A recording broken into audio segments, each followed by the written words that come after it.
Hey all, just wanted to tap in and catch you guys up on what I've been doing with the car lately. It's been a little bit of time, but I wanted to do this little voiceover, or it might be a voiceover, the clips that I did manage to film.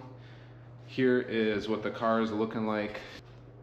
In this video, I'm gonna go over cutting off the rear end of the car, the front end of my car, building a new transmission tunnel, and stitch welding the chassis. On top of making a new transmission tunnel, I started on making new seat brackets to sit lower and safer, stitch welding the chassis where I feel is necessary, and explaining how and why I cut the rear end off of my car. So starting with the build, I took a lot of my spare time on just doing all the boring stuff, which is just cutting off a lot of the car. Some of it I filmed, and there's 100 ways to do it, right? And everybody may have a different way. This is how I did it, and we'll get into how I made these certain cuts and why. Obviously, it's gonna be a drift car, so there are certain things you want in it, which is serviceability, accessibility, and being able to replace parts if you crunch the front end or the rear end, so you can replace them easily. One of the things I did differently that I noticed on some other high-level builds was cutting out these arches and maintaining some integrity here was cutting on this line of the actual structure. Hopefully you can see that. So this way I can put sheet metal in and it'll be one piece. We're gonna bead roll it, and that's gonna protect from tire smoke and debris from entering inside the cabin. Now, aside this dent here, I really like how this turned out. It's gonna be a smooth, swooping arch. It's gonna be one piece of sheet metal that's going to block off this whole section, and it's gonna taper in here and cap it all off in one piece. We're gonna do the same thing on this side. It's gonna go along the arch, and it's gonna be capped off real nice and tidy. For pretty much this whole chassis, I'm abiding by FD rule books. That way, if this car does end up getting to that high level of competition, there shouldn't be much that is gonna have to be altered in order to be FD legal. This took me a few days, and it was a big learning curve, but I'm pretty happy with how it turned out for the first time building something like this. The transmission tunnel is all lapped over itself on these three seams and then spot welded to the corresponding panel. And then I went ahead and did silicone bronze TIG around the perimeter, except for here I kind of botched that and opted for MIG. Everything else is my first time doing silicone bronze, so don't hate on me too hard for that. It was a learning process, that's for sure. Here's the opening. I did a radius here. I marked everything out in Sharpie in the past, and then used a hole saw to cut the corners, and then blended everything in with a saw. Now here you can see these custom braces I made for the frame rail. These chassis tend to split here, and mine were already on the way out. So I whipped these up. I used primer on both sides, so they're all good. That's gonna brace the legs of the frame real good. And then obviously you can see the stitch welding that I've started doing, plugging the unnecessary holes like in here, and the stitch welding.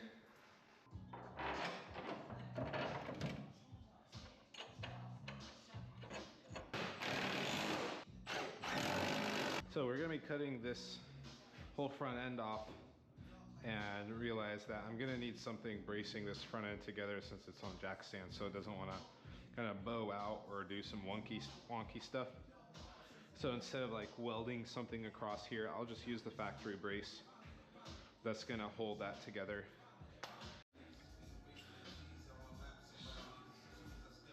So trying to figure out exactly where I wanna cut it off at the frame rail. From here, I'm gonna be cutting it at this stitch weld, or at this seam weld, or whatever you wanna call it, where it laps over. But I don't wanna make extra work and have to make these mounts in the frame here. So it's probably gonna be cut like this go across, it's gonna come across here, and it's gonna go up. But I'm trying to make a accurate way on how to cut both of these equally at the same spot.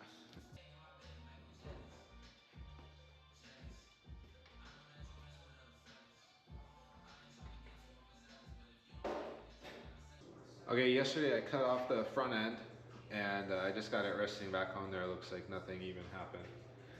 Today we're going to be cutting off the rear end of the car. Last night before I went in, I marked up the radius of the arch and how we're going to be cutting that up.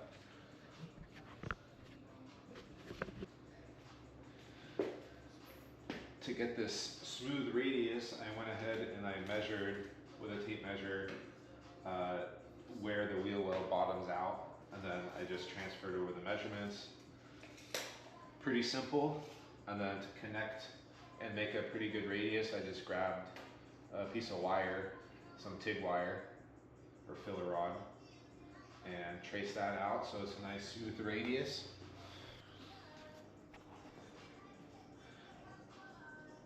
And so that's going to get us our smooth transition, and I just marked off a nice little radius here to make it smooth so it's not super sharp. Did the same on this side. Might be a little easier being that isn't a giant dent in the quarter panel. So that's where we're at there. For the inside, it's a little trickier because the frame rail kind of goes into weird areas around here, around the subframe mounts.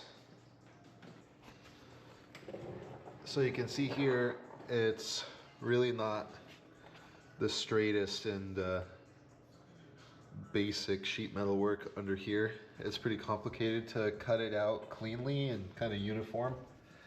So there's going to be some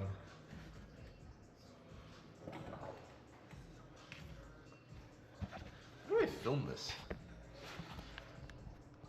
This is why I need a lift. It's like actually. So anyways, I'm trying to transfer what I know is under here to the top so I can cut it without stuff falling in my face. But more or less, I'm gonna cut it off at the frame over here somewhere, and then we're gonna join it with a tube all the way down and probably just clean up this void here with sheet metal work on top.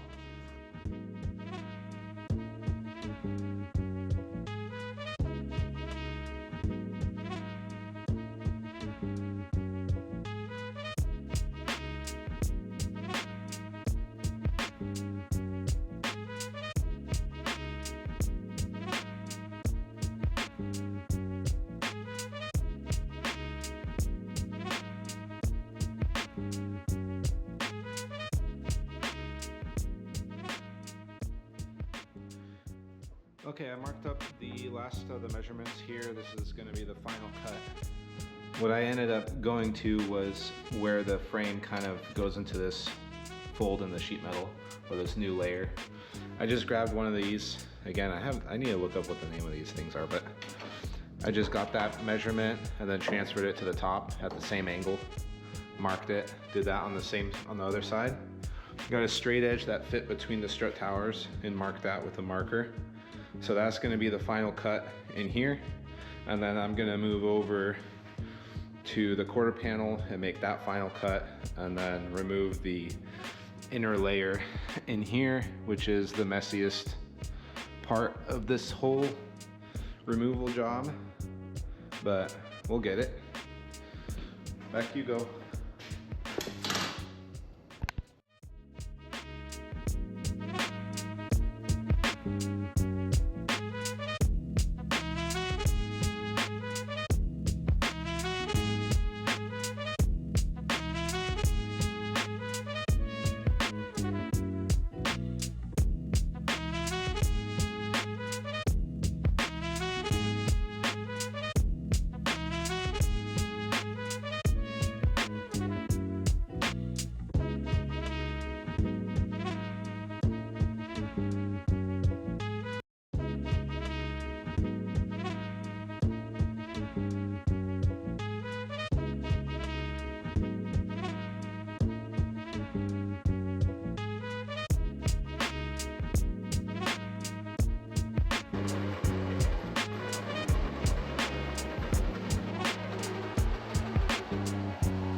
It's a surprise. Okay.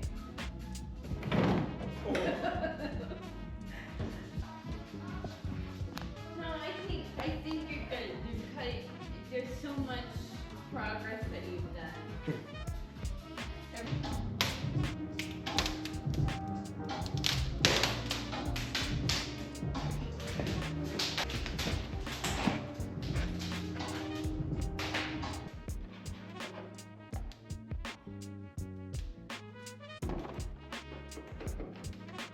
Oh my gosh. See how much better that is?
There's been a lot of tedious stuff going on in the background, both with the car and other things, logistically speaking, for the project.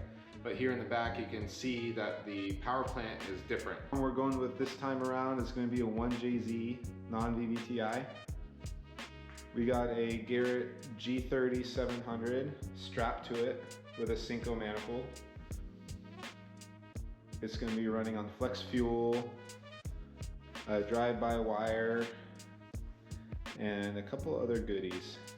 Stay tuned for that. I'm really excited about this JZ going into this car. The SR got swapped out with one of my buddies, so unfortunately the SR is no more for me, at least for the time being. So this car is going to live on with a JZ. So thankfully I cut this transmission tunnel out, and that's going to help with serviceability in the future.